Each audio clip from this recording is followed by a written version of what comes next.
Всем привет, дорогие друзья, и здравствуйте! Я сегодня буду печь хлеб, заниматься закваской и решила ответить на ваши многочисленные вопросы о том, как вывести закваску, почему она не получается, как хранить закваску, как ее подкармливать. Волосы заколоты, как всегда, на кухне, когда я готовлю, так что уже извините, какая есть.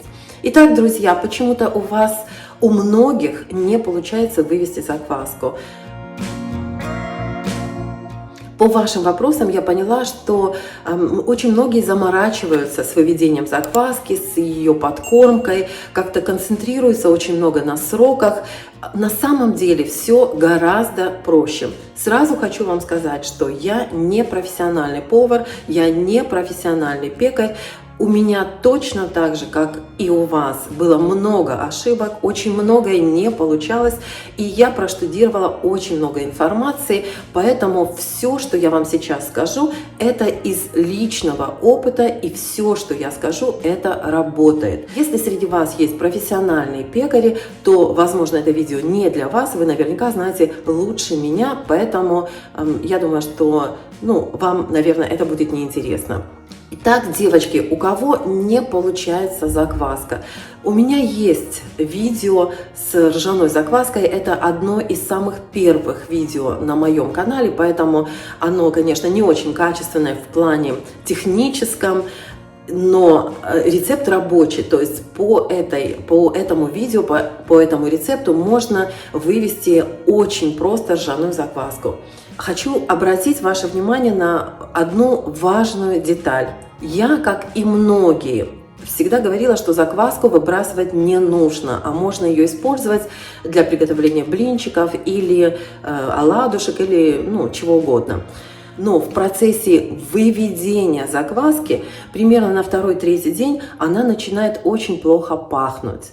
Вот в этот момент я вам советую часть закваски выбросить, а не использовать ее для приготовления блинчиков, как это делала в свое время я. Как видите, я жива-здорова, ничего со мной не случилось, но пользы от этой закваски особо тоже нет. Потому что закваска – это дикие дрожжи и молочно-кислые бактерии. В процессе выведения закваски примерно на 2, 3, 4, может быть, день в ней развивается огромное количество патогенной микрофлоры, которые тоже присутствуют в муке и в воздухе, который находится в банке и на вашей кухне.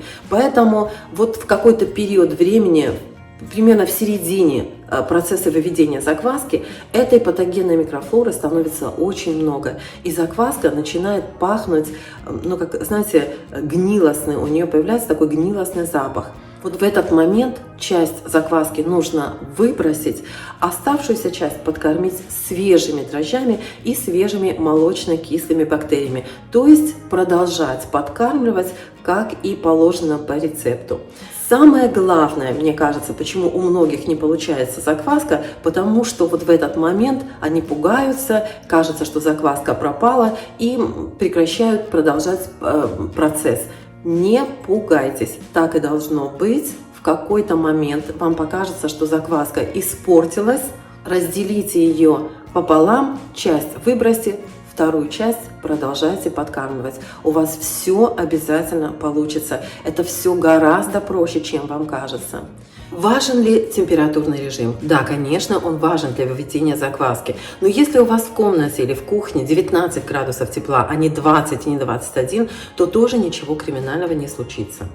Можно купить специальные коврики с подогревом или специальные коробки, в которых поддерживается определенная температура для выведения закваски.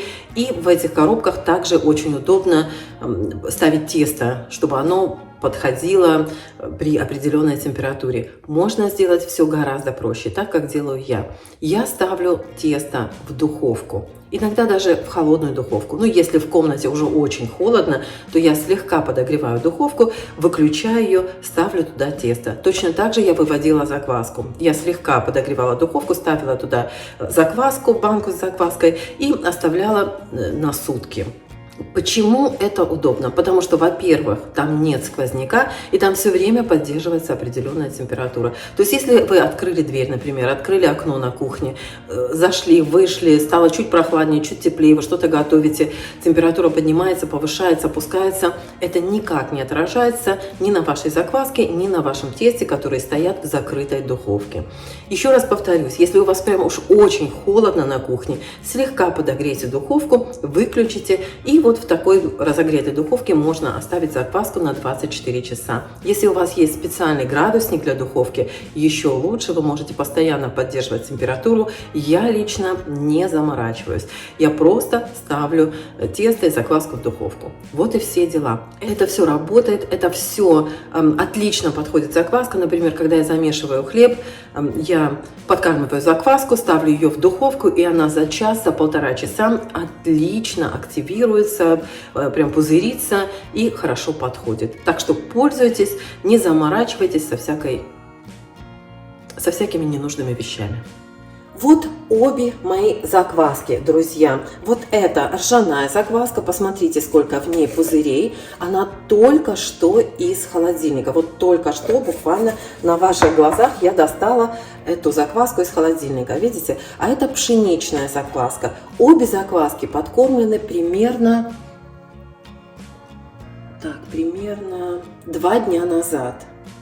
Самое долгое, когда я не подкармливала свою закваску, было 5 недель, когда я уезжала в отпуск, подкормила закваску перед отъездом, и через 5 недель, когда я вернулась. Поверьте мне, ничего с ней не случилось. Закваска моя спокойно спала. Единственное, что для активации закваски понадобилось 2 или 3 подкормки. То есть я их подкормила, дала им постоять при комнатной температуре, подкормила еще раз и опять дала постоять при комнатной температуре. Только потом убрала в холодильник. Но это, повторюсь, после длительного голодания. В обычной жизни, если я не готовлю хлеб, если я, допустим, работаю или в выходные не получилось у меня испечь хлеб, то я подкармливаю закваску примерно 1 раз в 5-7 дней.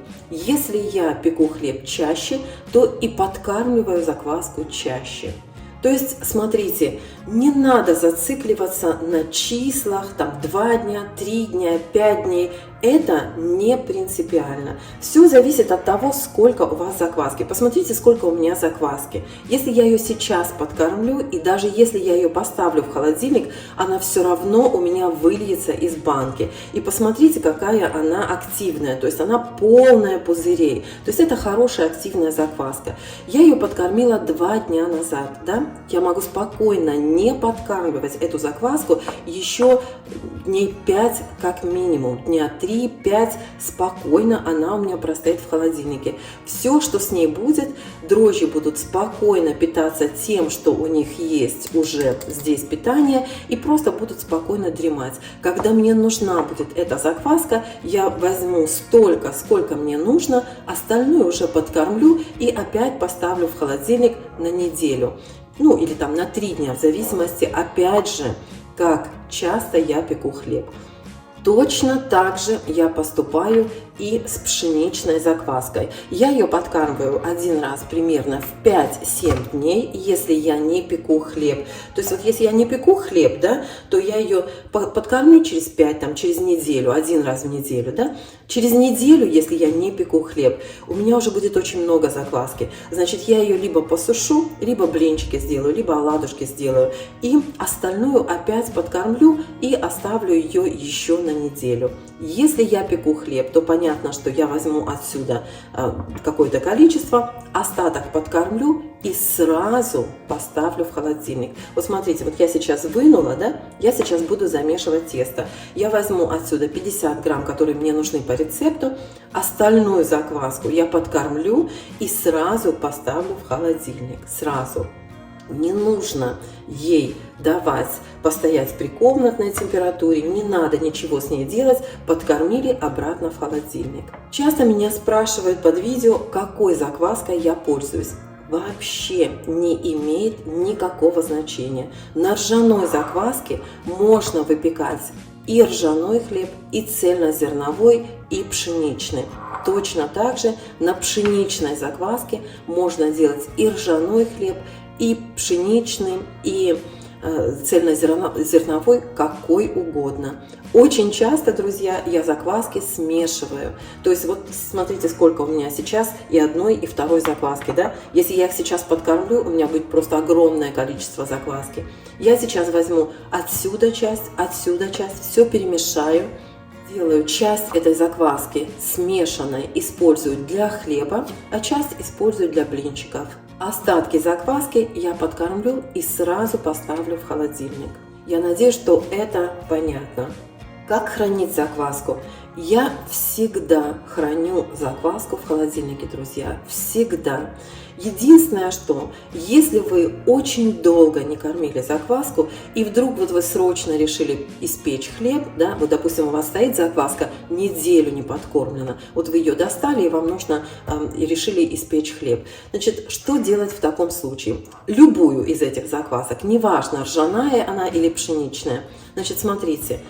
Вот решили сегодня, например, вы замесить тесто, да? Возьмите часть закваски, подкормите сразу часть закваски, которая вам нужна по рецепту, и оставшуюся закваску в банке.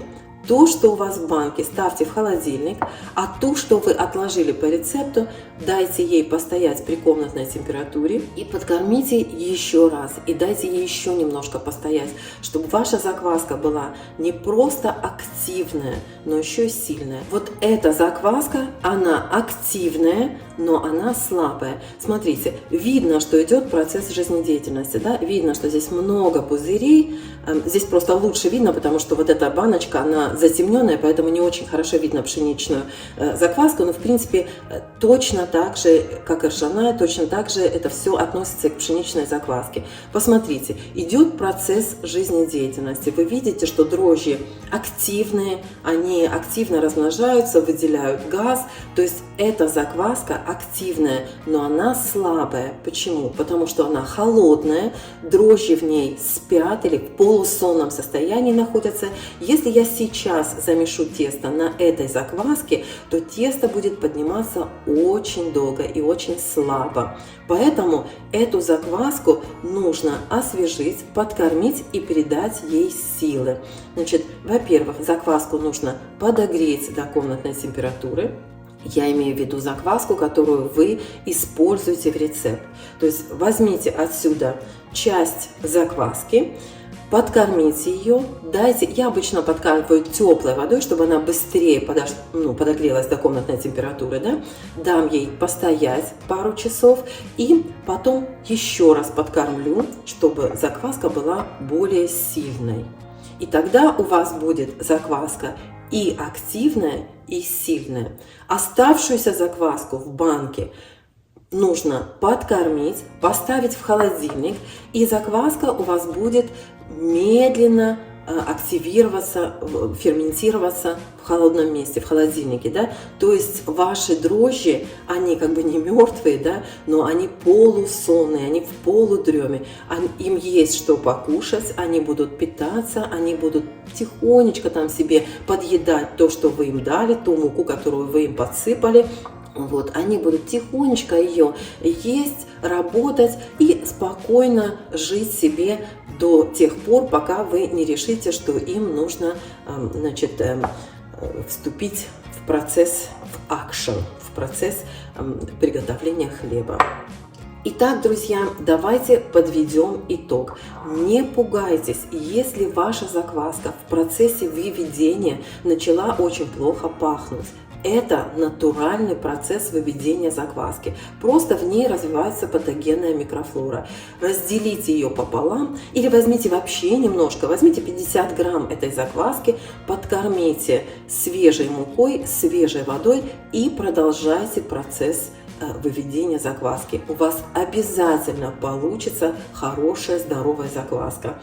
Кстати, ржаная закваска намного проще в выведении, в общении, в работе, поэтому советую вам начать если вы вот только начинаете процесс выведения закваски, советую вам делать ржаную закваску. Кстати, хочу вам сказать, что я всегда подкармливаю ржаную закваску ржаной мукой, а пшеничную закваску пшеничной мукой. Никогда не смешиваю различные виды муки. Хотя очень многие это делают, добавляют цельнозерновую муку и в пшеничную, и в ржаную, как-то перемешивают различные виды муки, и у них получается отличная закваска. Я так не делаю никогда. У меня ржаная закваска чисто ржаная, а пшеничная закваска чисто пшеничная. Итак, это выведение закваски. Всегда подкармливаю закваску одинаково. Всегда добавляю 50 грамм муки, 50 грамм воды. 50 грамм муки, 50 грамм воды. Очень часто зрители обращают внимание на то, что я в одном видео могу сказать 50 грамм воды или 50 миллилитров воды. Я думаю, что большинство из вас знает. Для тех, кто забыл, напоминаю, что 1 миллилитр воды весит 1 грамм. То есть 50 миллилитров воды – это те же самые 50 грамм. И если я говорю 50 миллилитров или 50 грамм, это одно и то же. Не пугайтесь и не смущайтесь. Всегда подкармливаю одинаково. Если не пеку хлеб долго, то подкармливаю закваску один раз примерно в неделю. Если пеку хлеб, то беру столько закваски, сколько мне нужно. Оставшуюся закваску подкармливаю и сразу ставлю в холодильник. Не держу при комнатной температуре, не нужно ей активироваться, там еще что-то. Подкормили и поставили обратно в холодильник. Ну и все. Смешивайте закваску, не стесняйтесь, смешивайте закваску. На ржаной закваске, как я уже сказала, можно готовить любой хлеб, точно так же, как и на пшеничной закваске можно делать и ржаной хлеб, и пшеничный, и цельнозерновой. Так что, друзья, не смущайтесь, все гораздо проще. Вот посмотрите, какая закваска, просто она густая, вот пузырьки есть. Если я помешаю или потрясу ее, сейчас начнут прямо на поверхность выходить пузырьки воздуха. Пшеничная закваска немножко другая, видите, вот на поверхности очень много пузырьков. Кстати, у меня закваска 100% влажности. Это означает, что я всегда добавляю одинаковое количество воды и муки. То есть 1 к 1 добавляю воды и муки. Если вы погуглите или посмотрите видео на YouTube профессиональных пекарей, вы тоже обратите внимание, что они всегда подкармливают одинаковым количеством воды и муки. То есть в большинстве случаев пользуются 100%. То есть в большинстве случаев они пользуются закваской 100% влажности. Можете выводить любую закваску, ну, это на ваше усмотрение. Вот в домашних обстоятельствах, да, вот дома, как делают все домохозяйки, которые пекут хлеб, я вам советую подкармливать одинаковым количеством воды и муки. Не заморачивайтесь, высчитывая влажность, высчитывая еще что-то там. Просто добавьте одинаковое количество воды и муки. 50 грамм, 55 грамм, 75 грамм, это не имеет значения. Нечаянно пролили чуть больше воды, значит ровно столько же добавьте и муки. И у вас будет закваска 100% влажности. Самая простая, которой вот проще всего пользоваться. Смотрите, вон пузырьки прям на глазах поднимаются и лопаются.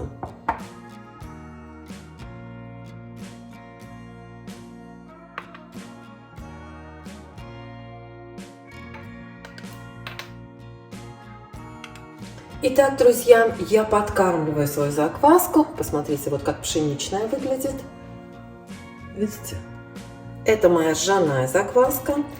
Я отложила часть.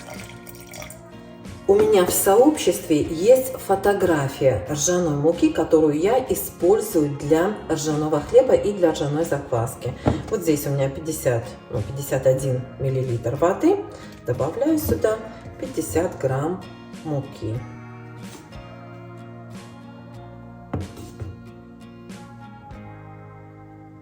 Так, ровно 51 получилось. Хорошенечко перемешиваю, чтобы прямо все пузыречки выбить из закваски, да? И чтобы самое главное, не оставалось сухих комочков в ней. Вот это все, друзья, засохнет, поэтому нужно вытереть. Потом оно у вас может упасть вовнутрь, вот эти кусочки сухие, и будет не очень хорошо. Чуть не разбила всю свою закваску. И точно так же подкармливаю пшеничную. Так, 64 грамма. Так, 65 грамм пролилось у меня здесь воды, поэтому сейчас добавлю сюда 65 грамм муки.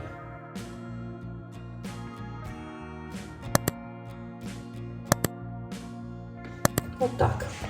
Вот и все. Точно так же хорошенечко размешиваю. Обратите внимание, что, еще раз скажу, не смешиваю ржаную муку, пользуюсь даже отдельными лопаточками.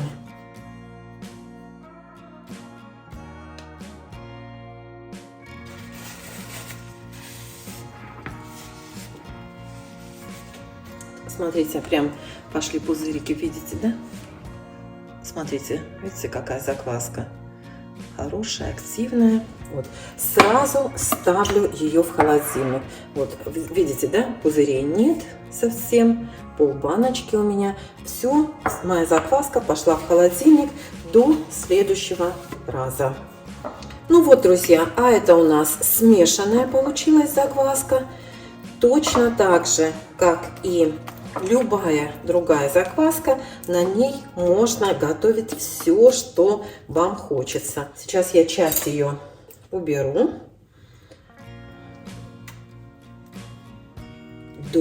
Может быть, до вечера.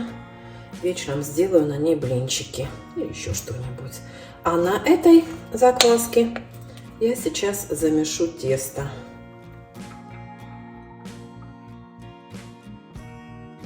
Рецепт хлеба у меня есть, друзья, поэтому буду делать все по рецепту.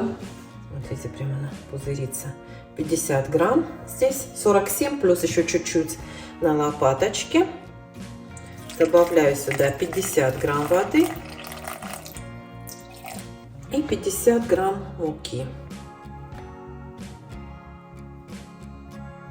102. Ничего страшного.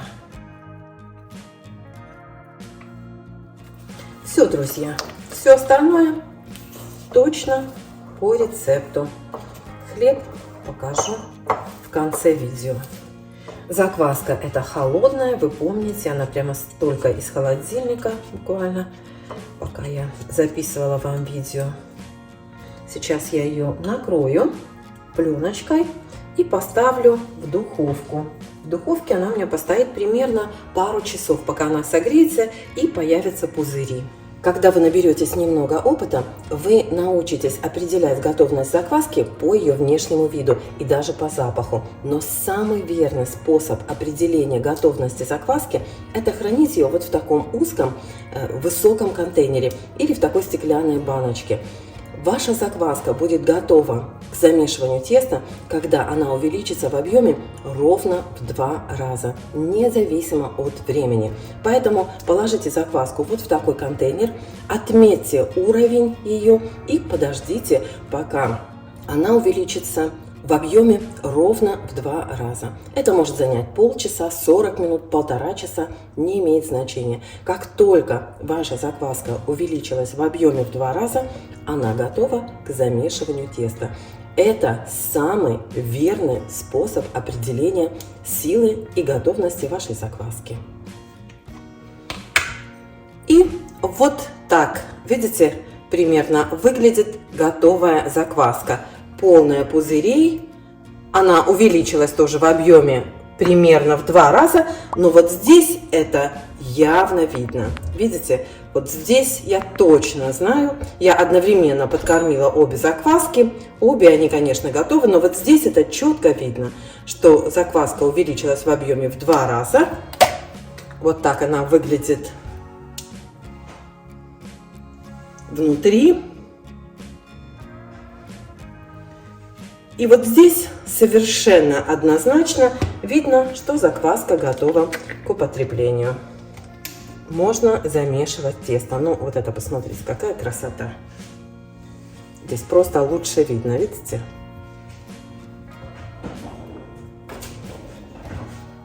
Посмотрите.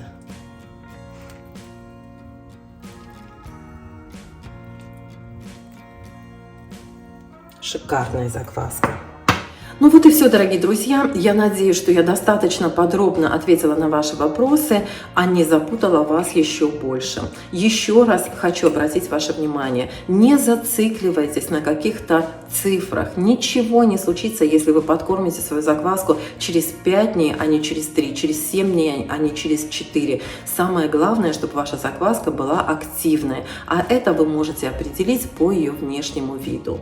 И еще одна важная деталь, о которой я чуть не забыла вам сказать. Если вы печете хлеб ежедневно или каждый второй день, например, да, то не нужно даже хранить закваску в холодильнике. Вы можете оставить ее на столе. Смотрите, чтобы она у вас просто не убежала из банки. В таком случае просто подкармливайте закваску прямо в банке и берите из банки то количество, которое вам нужно по рецепту. Одной подкормки хватает примерно на 24 часа. Ну, может быть, чуть больше, чуть меньше. Ну вот и все. Если у вас все еще есть вопросы, пишите, пожалуйста, в комментариях. С удовольствием отвечу. Вот, друзья, вот эта смешанная закваска, на которой я сейчас буду печь блинчики. Вот видите, какая она активная. Надеюсь, вам видно. А это тесто на той же самой смешанной закваске. Сейчас я переложу его в форму и поставлю в холодильник. Хлеб готов, у меня сформирован. Сверху посыпала рисовой мукой. И сейчас поставлю в холодильник до утра. Сейчас у меня 4:30 вечера. Значит, вот считайте, на сколько часов.